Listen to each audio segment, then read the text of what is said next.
Hey, all. Have you ever heard that saying, quality is better than quantity?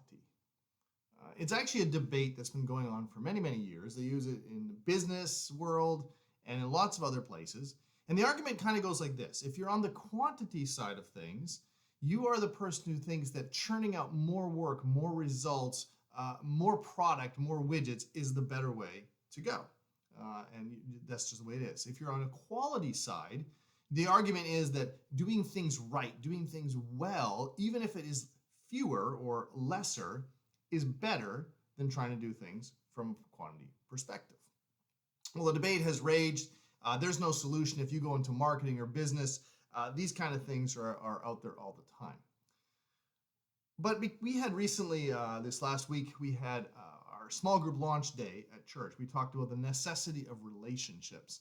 And it got me thinking about this whole idea of quantity versus quality when it comes to our relationships. Because we've brought this same debate out of business and out of the office and other places into our relationships. The logic or the flow is very similar. I've run into guys who work a lot, they travel a lot, they're not home very much, and what they say is, well, I may not be home a lot, but when I'm home, we have quality time, and that's how they view their relationships. I've had other people who say, look, I'm just with my kids, I'm with my wife all the time, we're always together, we're always doing things together, but there's no real statement in there of, well, what are you doing when you're together? All time is not equal when you're doing that. Then the same arguments come into our relationship with God. There are people who say, well, look, I talk to God all day long, every day. We're always connecting with each other. But they've never actually stopped to slow down, to listen and spend time with God. Conversely, there are those who say, well, my time with God, I only do so many minutes per day, but it is quality time. It's quality prayer. It's quality connecting. Might I suggest that we have made an artificial divide when it comes to quantity versus quality that does not exist when it comes to relationships? That quality is partly a function of quantity. Let me give you an example. Because what I would contend is that you cannot have quality when it comes to relationships if you don't have quantity. If you have a teenage daughter or a teenage son, what you cannot do, what we like to do, what we can't do, is simply schedule quality time. Hey, we're going to have quality time on Thursday at 6, and so we sit down at Thursday at 6, and we say, all right, let's have some quality conversation. Your teenager would look at you like you had two heads. They'd be like, whatever, I'm not going to do that. But if you spend time with your teenager and you're looking to be with them, one day you'll be in the car and you'll be driving them to something, you'll be doing an errand, and all of a sudden they'll say, hey, Mom, hey, Dad, I was thinking about this thing, and they bring up a topic that is huge, it's significant, and you have a chance for a quality conversation.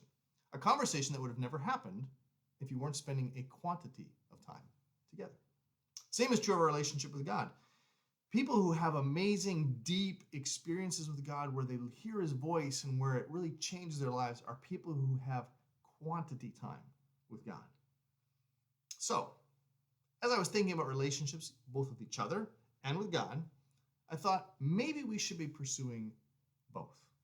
Maybe we need to be having quantity time. We're putting enough time aside that we are available for people, that we can actually be alert. And that in that process, are we alert enough, awake enough, and ready to engage when quality opportunities arise?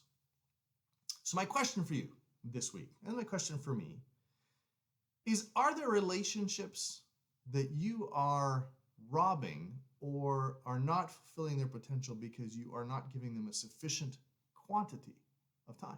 You're just simply too busy for God, for a spouse, for kids.